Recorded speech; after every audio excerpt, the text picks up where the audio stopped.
priimti, turiu omeny tai, kad nekritikuoti kiekvienam žingsnį. Tikėti savo vaiku, tai reiškia neturėti jokių lūkesčių. Leisti jam patirti viską ir leisti jam visokių būti. Toliau pagarba, kaip ir minėjau, vaiko problemos, jos yra jam ir labai svarbios ir mes turim gerbti jo laiką, jo problemas, jo kažkokius išgyvenimus, jo pasisakymus.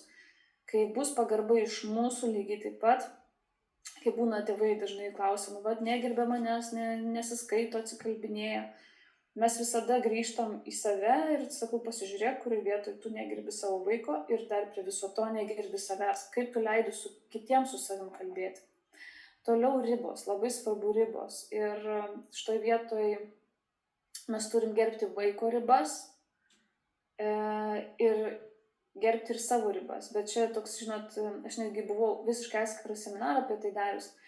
Dažnai tėvai sako, kad vaikas nesilaiko ribų, peržengia mano ribas. Žiūrėkit, neįmanoma peržengti ribos, kurios nėra. Tačiau, jeigu peržengi ir tu sakai, kad peržengia mano ribą, tai nėra riba. Tai tiesiog tam tikri veiksmai. Kai yra aiški pas žmogų riba, jinai yra neperžengiama ir nieks jos niekada nesužino. Čia toks irgi labai įdomus momentas, kurį suvokus pradeda plėsti suvokimas apskritai apie santykius tarp žmonių. Ir ką reiškia būti tiesoje su savim? Tai kai mes bendraujam su vaiku, kai mes bendraujam kad ir su kitais žmonėm, kai mes bendraujam su savi pačiu, labai svarbu išlaikyti širdies, sielos, proto ir kūno balansą.